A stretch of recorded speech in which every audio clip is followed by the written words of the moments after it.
What is up, ladies and gentlemen? But most of all, you ladies out there, thanks for clicking on another episode of Break the Silence. I am your host, Cyborg. Week 1 of the NBA season is in the books. Let's talk about it. Split cow!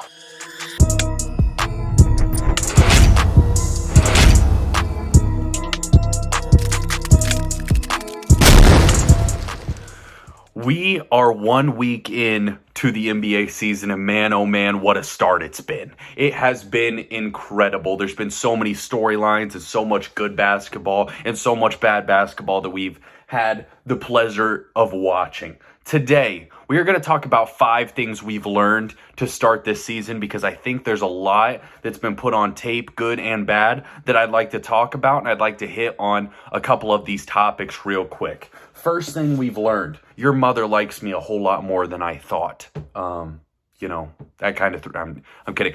We're going to get into this. We're going to hit on a lot of teams in the NBA this year because the thing that always drives me nuts when I watch the national media is that regardless of how much the Lakers suck, that's the team that's going to be on TV every single day and talked about after every game.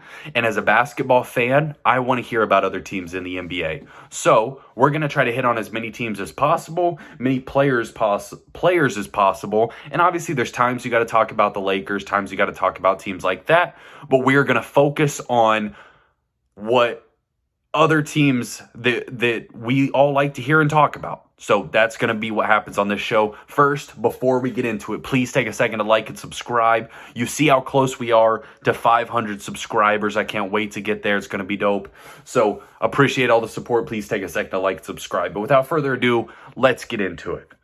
First off the bat, what we've learned, or something we were waiting for. The Celtics and the Warriors are still so good at basketball. Those two teams very definitely should be the favorites in the NBA right now. They both look like absolute juggernauts. We were a little worried with the offseason drama that both went through, both for different reasons. The Celtics with their coach, Robert Williams, being out, and then the Warriors with the Draymond Green, Jordan Poole situation. Both of those teams look fantastic. The Celtics are 3-0. The Warriors are 2-1. They did take a loss, I believe, to the Nuggets the other night. Was that 2 or 3 nights ago? But both of those teams look fantastic. They both look like they might be a little better than last year. So those are two teams that will be standing at the end. Keep your eye on them. Now to the meat and potatoes of this list. The Lakers, number 2. The Lakers are so bad at basketball. This was a team, and I talked about it a second ago, but you always hear the national media talking about. And it's the team that's always discussed, and it drives me nuts because it's just not a good basketball team. It's poorly constructed. It's got the pieces don't fit together well at all. And I don't know what we're watching when we're watching the Lakers. They're 25 of 118 from 3. That is terrible shooting. They're shooting a little over 20% from 3. That in comparison, the next closest is 8 percentage points higher. They're also 30th in total offense. So in offense in general, which is dead last in the league, the media loves talk. And I apologize, I got a little bit of a sniffle tonight, but the national media loves talking about the Lakers, who are quite literally one of the most boring teams in the NBA to watch because they play no offense. Now, there's a lot of storylines that go on because, with all the Westbrook drama and all that stuff, but overall, just not that exciting of a team to talk about, in my opinion. And I'm not going to spend all my time talking about the Lakers because they're no good at basketball. Let's talk about teams that are good. We'll see if the Lakers make a move, make a trade, and potentially that makes them a little better squad. But to me, not good at basketball. Let's not waste our time talking about it. Number 3, tanking teams in the NBA only exist to fans and general management. What do I mean by that? There are 2 teams that we thought for sure were tanking going into this season. The Spurs got rid of DeJounte Murray and pretty much cleaned house. And the Jazz got rid of everybody and cleaned house. And both of those teams have had very surprisingly good starts to this season. Now, there's something interesting that I want to talk about for a second. When you look at those teams, what they they've built a winning culture and a good culture in both of those organizations. The Kings are trying to win basketball games, and they're 0-3. The Lakers are trying to win basketball games, and they're 0-3. The Sixers are trying to win basketball games, and they're 0-3. Culture is so important in the NBA. The Jazz organization and the Spurs organization have a certain standard that they hold their players to. And those players live up to that standard because of the culture and the aura and the what the coaches hold them to. And the Jazz just got a new coach this year, Will Hardy. But the Utah Jazz this year are 3-0, and they've beaten two very quality teams that we thought were going to be playoff teams. They've beaten the Timberwolves and the Pelicans, actually, and the Nuggets. So they've beaten three teams that we potentially thought were going to be playoff teams heading into the season. That is an excellent start. Now, my question to you is, how many games do the Jazz have to win before you believe that they're not tanking? That was the question that kept crossing my mind tonight. Because at 3-0, do I still believe that they're going to win a lot of games? No, I do not. But at what point can they change my mind? If they get to 10-0, okay, well, maybe I'll start to consider it. But the Jazz have been playing excellent basketball, and they're playing so hard. And that's what I mean when I say that tanking is only in the general managers trading players, acquiring players, doing all of those sorts of things. It's not the players on the court, because those players are playing for their jobs. They're playing for their families. They're playing for something a little bigger than themselves. So the Jazz are one of the hardest playing teams in the NBA so far. And that's not a team that you want to run into, especially if you think it's just going to be an easy win, because it's not, because those guys are playing with everything they've got, and it really has been a joy to watch. Let's move on to number 4. This rookie class has had an incredible start to the season. Paolo Banchero looks like an absolute star in the makings. He's 6'10", 250 pounds, so he just looks like a massive human being on the court. I am wildly impressed with Paolo Banchero. He's averaging so far 23.3, 8.7 rebounds, and 3.3 assists. That is incredible stats for a rookie making their start in the NBA. Those are LeBron-esque stats, and he has really, really lived up to the hype.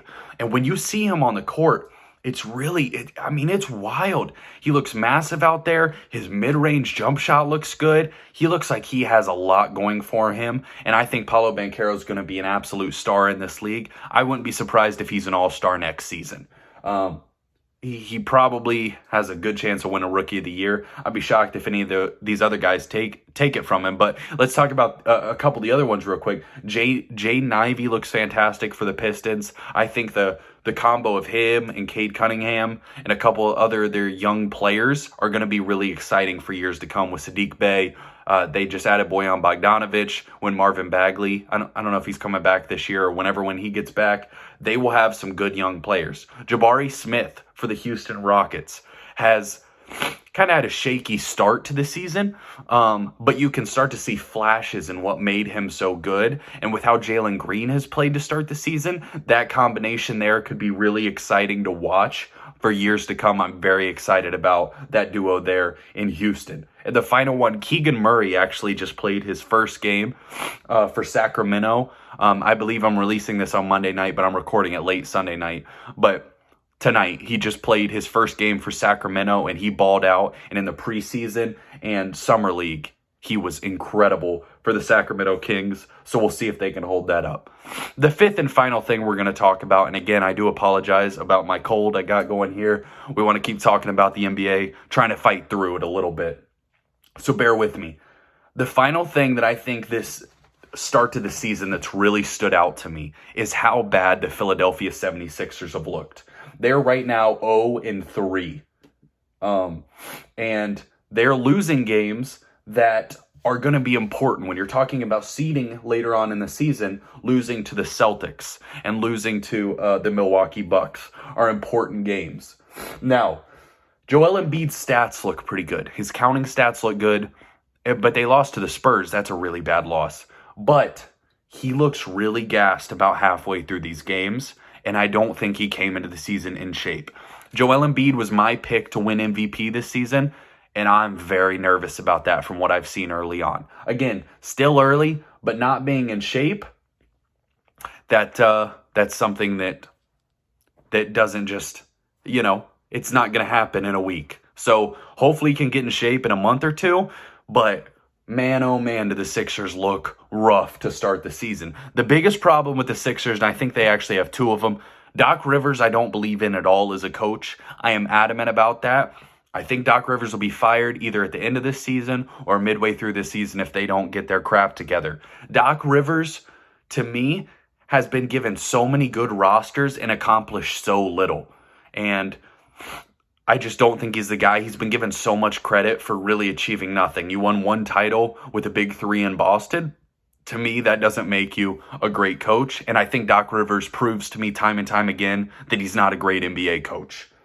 But the biggest problem with this roster is there is no bench depth at all. They have Joel Embiid averaging 27, Harden averaging 26, Tyrese Maxey at 20, Tobias Harris at 14, and then their next highest is averaging 4.7.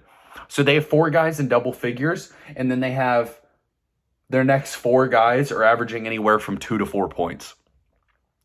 In the NBA, depth is so important. These starters in the regular season are not playing 40 to 45 minutes a night. You can't play them that many minutes and expect them to last. You have to get production from guys like DeAnthony Melton, from Daniel House, Montrezl Harrell. They're not even playing Matisse Thybulle, who's their best defender. This team is not playing good defense. It has no depth, and they are really struggling. They do not look like they don't look like they're a real threat in the Eastern Conference to start this season. Again, it's still early, but let me compare this with the Jazz that we just talked about for a second. The Jazz have 6 guys in double figures to start the season. Averaging 6 guys in double figures is very good, and their 7th and 8th guy are both averaging 9 points a game. So you're talking about a team that goes 8 guys deep that are averaging 9 or more, and the Sixers go 4 guys deep that are averaging over 5 points a game. That is really not a recipe for success, and I really worry about the Sixers going forward in the season and what we're going to see from them. But that's all we got for tonight. I think we're going to do a weekly recap of some of the things we see. And again, does this mean when I talk about the Sixers and the Lakers, does that mean they can't turn it around? Absolutely not. Does that mean that the Celtics and Warriors are winning the title for sure? Absolutely not. But those are the things that when you watch week 1 really stand out to you. Really stood out to me as a basketball fan. Obviously, there's a lot of other storylines. Donovan Mitchell starting with the Jazz. The Pelicans look fantastic. Ja has had a couple nice games. But a couple things that really stood out to me were those 5 things that we talked about today. We're going to hit on a lot more NBA basketball, so please don't forget to subscribe to the channel. Cyborg out.